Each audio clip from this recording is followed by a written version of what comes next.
Hey, everybody. Dave Hagan here. Are you wealthy? That's today on the Financial Wellness Podcast.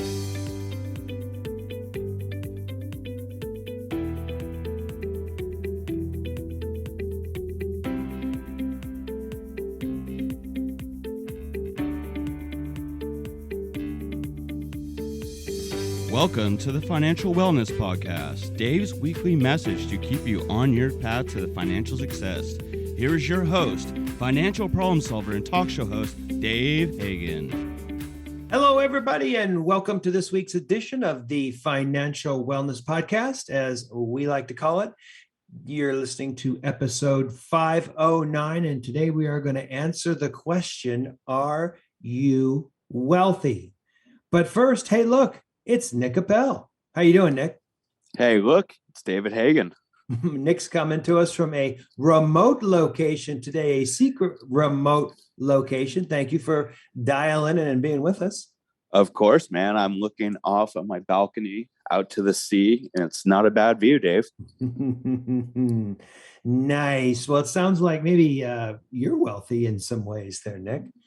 Let me tell you a little story. I remember when I was a young kid, I had a friend who came over one day and he said, "Oh, I'm rich."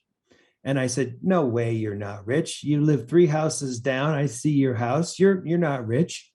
Or so I thought. And then he said, "Well, I'm rich with family." He said his family was mostly together and he had a lot of cousins to play with. Oh, okay. He said he was wealthy with friends. He had a lot of friends at school and the neighborhood. He said he was wealthy with his health. He said his family was healthy. He was pretty healthy. We talked about a kid that, missed a lot of class because he was sick. So I guess when I thought about it, even though he didn't have a bunch of money flowing out of his pocket, I guess he was rich or wealthy. He was wealthy with friends and family and health. But I want to focus on one slightly different aspect of that today. And I want to focus today on being financially wealthy, because I think that fits into our whole topic of financial wellness. What is financially wealthy? And we always think in terms of dollars or how much. How much is wealthy? Nick, you ever think about that? I do, Dave, but I think it's subjective. You know what I mean? I think it is. I remember when I was a kid, though, I used to go, oh man, I'm gonna be a millionaire. A millionaire doesn't really cut the mustard anymore, huh? Well, I mean, Dave, Dave, does that even buy you a house in Southern California? Not hardly. I mean, there are some houses for less than that in SoCal, but not a bunch. Not a bunch. And I remember, what was it, about 15, 20 years ago, one of the stock brokerage firms that wanted to get into money management was saying, oh, you got to have, $1 million to be comfortable in your retirement. And I thought, oh my God. So now they've got us on this path to saving $1 million. That just sounds like a ridiculously large amount just to be comfortable. So that brings us back to, what does it take to be wealthy, or what is wealthy? So Charles Schwab did a survey in 2021. It's called their Modern Wealth Survey. And it's always interesting to see what other people say, or, what society thinks, although what society thinks or says always isn't the bottom line of anything, but it's always interesting to start out there. And people responded, if your average net worth. Now let's think about that for a minute. They're not talking about income. They're not talking about gross value of assets. Average net worth, which would be value of all assets minus debt. So for TFWPers, for the most part, it would be no debt, but average net worth to be wealthy. Most people said in the 2021 survey, you need $1.9 million. How much, Dave? How much? $1.9 million. Now, interestingly enough, that was down from 2.6 million in 2020. Why do you think that is, Nick? Any thoughts? Inflation? I have no idea, Dave. I think it is because, I mean, that's a $700,000 drop in the public's opinion. I kind of think it's a pandemic thing. I think that people were sitting at home going, well, maybe I got a bunch of money, but it's not going to help me if I die from the plague or whatever it was. Um, I think that people are now more into experiences than assets. Heck, look at the recent Super Bowl ad that somebody, I forget who even did the ad, but it was all about, hey, it's not about the money, it's about the experiences. So people are thinking that it takes less to be wealthy. Now, I don't know about you, Nick, but $1.9 million in assets, heck, in Southern California, that could be a house and a bank account. That doesn't strike me as being Definitely. I mean, wealthy. sounds like my debt. Yeah. Now, another thing they were asked is, what should your average net worth need to be or to have financial happiness? Which I think is maybe a smaller subset of being wealthy. And in 2021, it was $1.1 million. And in 2020, it was $1.75 million. So still a pretty interesting drop off between 2020 and 2021. So now, yet a smaller subset of that question: what does your average net worth need to be financially comfortable? 2021, $624,000. In 2020, it was $934,000. Now, to be financially comfortable, $624,000, that will not get you a house, at least in the large part of Southern California. But it's interesting to see what people are saying in terms of what it takes to be wealthy, because I think it reflects upon people's understanding or thought process about wealth. So that's what these respondents said to the Charles Schwab 2021 Modern Wealth Survey. And is that the answer? You need $1.9 million to be wealthy. Does that get you to be wealthy, Nick? I would love to see a correlation between, how much it takes to be wealthy and happiness. I think they're not necessarily independent. I think, at times they are congruent. Would you agree? Yeah. No, we'll talk about wealth and happiness in a couple of minutes, but I think you've hit it. I think you've hit it spot on. But a $1.9 million in Southern California. Now, remember last week or week before last, we talked about what it took in other parts of the world. So what was our smallest country, the cheapest amount? I think it was it Ethiopia? Ethiopia. Yeah. So and that was measured in dollars, in income dollars, not in wealth. But gosh, you could go to Ethiopia with $1 million and live on the interest. Wasn't it like $50,000 is like wealthy in Ethiopia? No, it was even lower, as I recall. I think it was about $8,000 in annual income. I mean, it was a really low number. When you got to the $50,000 amount. Now, again, this is income, not net value. Income.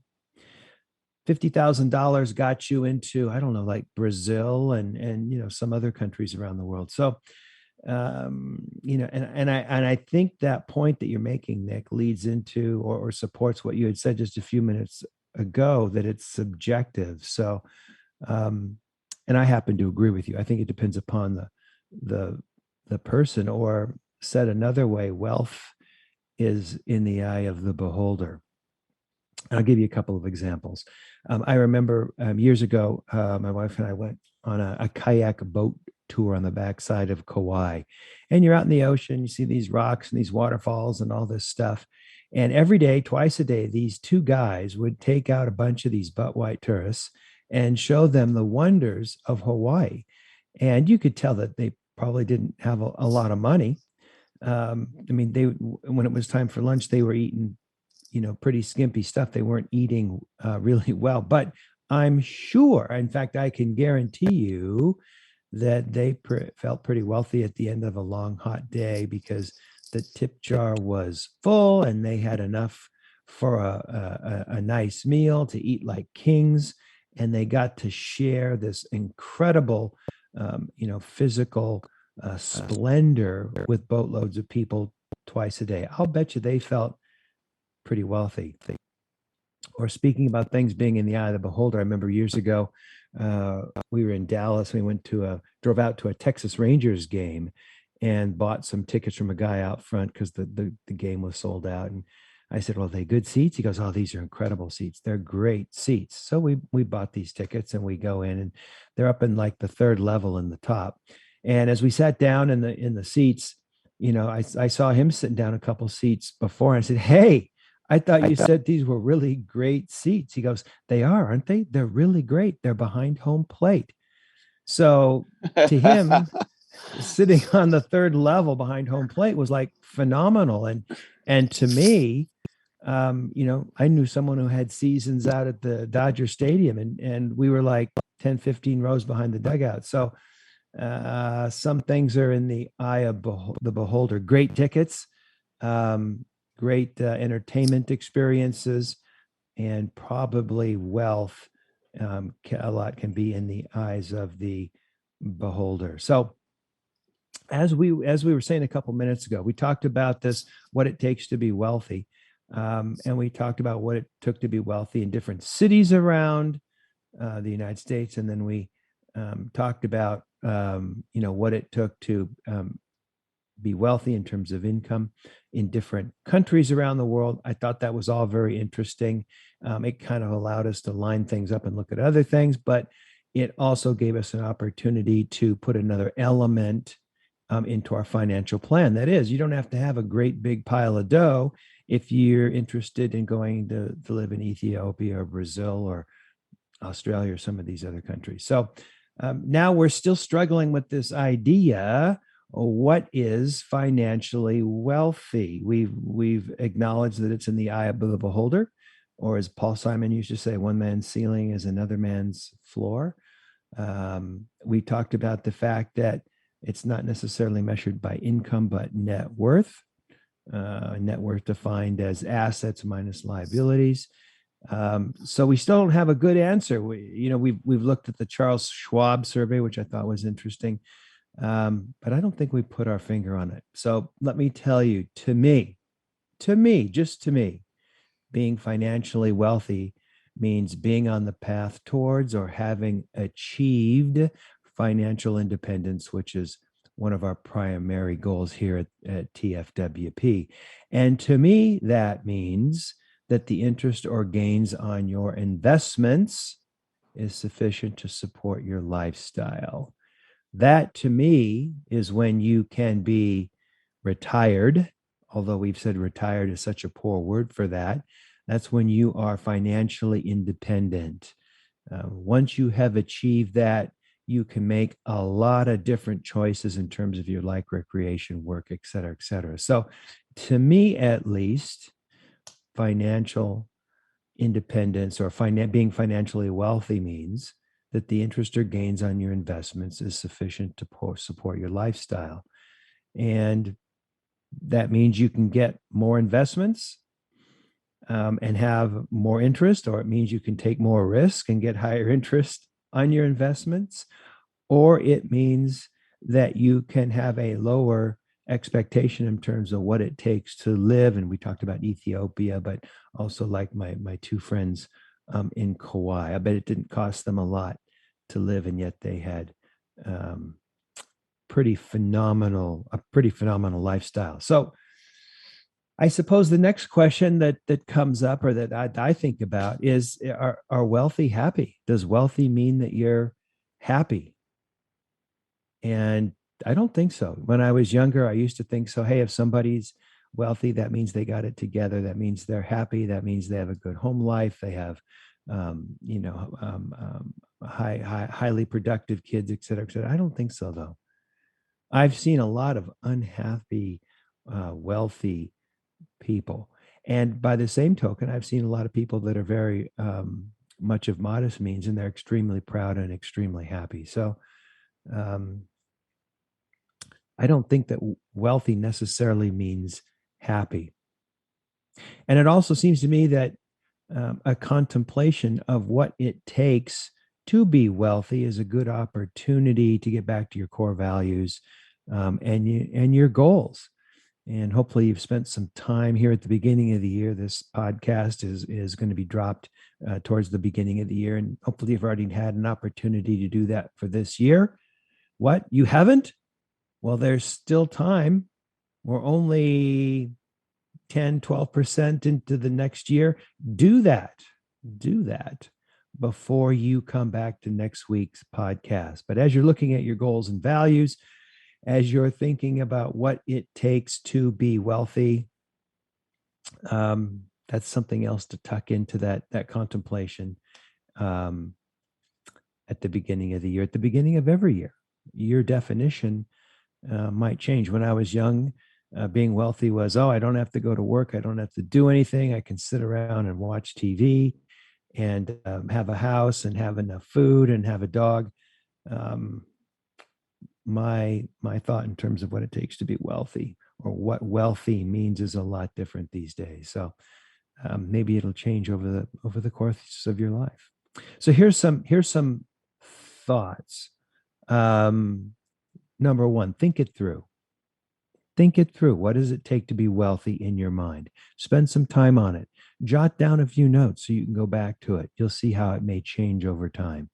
But spend a little bit of time thinking it through in advance.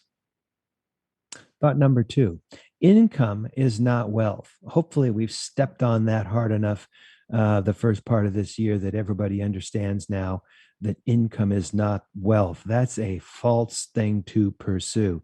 Income is fleeting. Saved income that's put into investments. Now you're talking. That's power.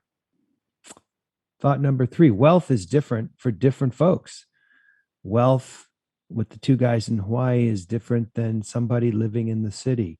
Wealth is defined, at least according to the Schwab study, at about $2 million, $1.9 million. One man's ceiling is another man's floor.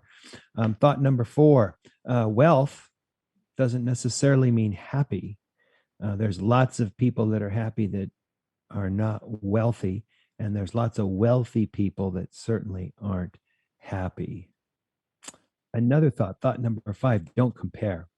I've heard it said that comparison is the thief of joy. Think about that.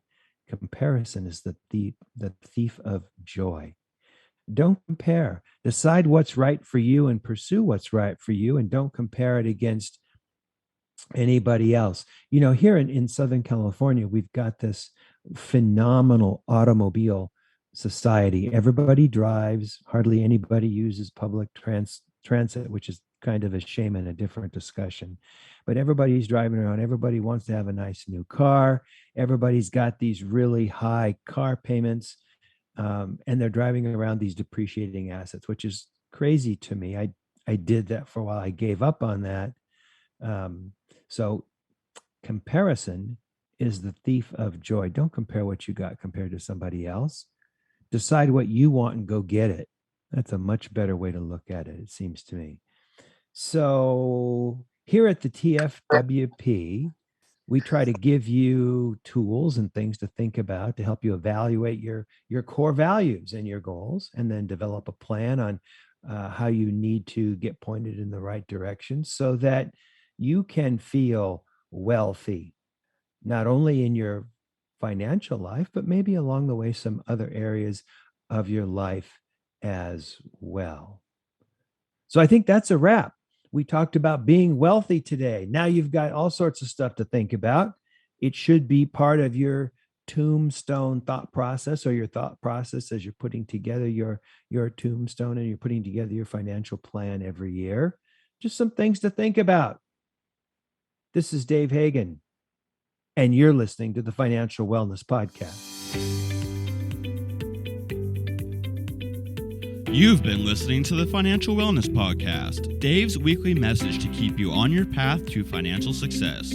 If you have a question that you would like Dave to answer on the podcast, go to thefinancialwellnesspodcast.com. You can leave an audio message with one click of a button or type your message into the question box.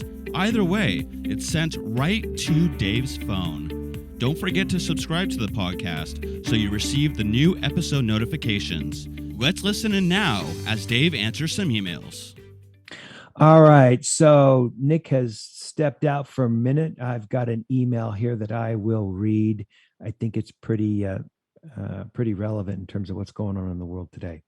The email says, Dave, it seems to me there's bad stuff happening in the news. Inflation is on the rise. The media is talking about Russia invading other countries. I see all sorts of things about the fact that maybe it's time to sell some of my investments. What are your thoughts? Thanks so much, Cindy. Well, Cindy, here's some thoughts or some things for you to think about. First, I can't really give you, any answers on the air for a number of reasons. First, I don't want to give out specific financial advice. I don't have the license to do that. Second, I don't know where you're at in your life path and where you're at. I don't know what your goals and your aspirations are. I don't know how much money you have in relationship to where you want to be. I don't know what your definition of wealthy is, et cetera, et cetera. These are all critical issues that need to be addressed before I could tell you anything specific. But I really wouldn't be doing you any favors to give you any advice without knowing that. But here's some things to think about. First, if you're trying to time the market, you'll eventually lose.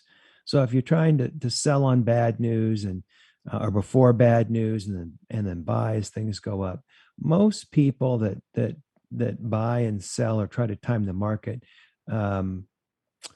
eventually lose. I think it's so cheap to sell stock now, buy and sell stock, that it causes people to run in and run out.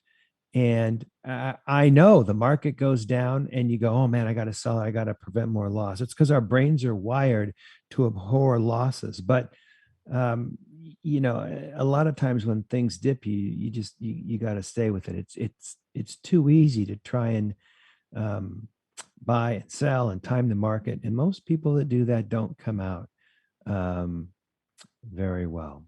Second thing, if you bought good stocks or think good companies, chances are you probably be okay. Anyway, our friend Warren Buffett has said, buy companies, not stocks. Look at the company. If the company's got a good basic mission, if it's got good management, if they put out good products, think about buying a slice of the company, not necessarily the stock. And if the company's basic mission or management or the environment around it has changed too much, well, maybe you want to think about selling, but not often and not a lot. But that's assuming you got into good investment, good stocks, good company. Company is a good thought process. Third thing is current world events shouldn't affect your investments if you're playing long ball. If you're trying to time things, yeah, world events are going to change that. But if you're playing long ball, chances are you'll be okay. Most stocks have recovered from the Great Recession, but those are people that had to hang with it. I know a lot of people that sold and they locked in those losses and they missed the ride back up. And of course, we're way past where we were when the Great Recession hit.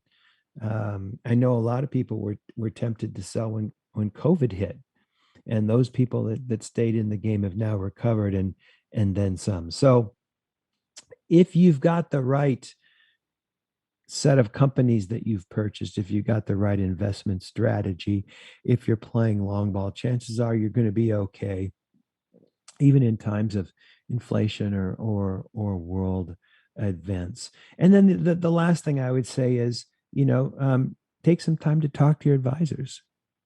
Give your advisors a call. Oh, who are your advisors? Well, I'm glad you asked because we're going to talk about that next week. But talk to your advisors and get their input. I remember when the COVID scare sent the market down. I got a call from a friend of mine, and he said, "Oh, how you doing?" I said, well, how should I be doing? He goes, people in the know are sitting tight, but there's a big group of people that are selling. I said, I don't recommend that. What do you think? No, I don't think you ought to. He says, I think this is a short-term issue. It's going to change the world in some ways, but the basic intrinsic design of the world economy is going to be about the same. So talk to your advisors, bounce some ideas off of them, but don't start running for the door when the market goes down. I don't think that you need to do that. So some things to think about in general. Cindy, no specific advice, but I appreciate you sending an email in, and hopefully these things will give you some stuff to talk about. All right, everybody. I think that's a wrap. That's enough for today. Nick, thanks for jumping in. Thanks a lot, Dave. Hey, my pleasure, guy. All right, everybody. Next week, we're going to talk about financial advisors. Stay tuned.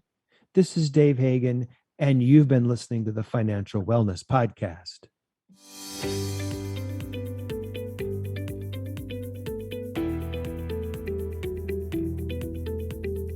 You've been listening to the Financial Wellness Podcast, Dave's weekly message to keep you on your path to financial success. If you have a question that you would like Dave to answer on the podcast, go to thefinancialwellnesspodcast.com. You can leave an audio message with one click of a button, or type your message into the question box. Either way, it's sent right to Dave's phone. Remember, Dave will randomly draw from the submitted questions and pick the winner of a free 1-hour personal conversation with Dave to help you achieve your financial goals. Don't forget to subscribe to the podcast so you receive the new episode notifications, or share the podcast via the app with your family and friends. This is your announcer, Nick Appel, wishing you every financial success.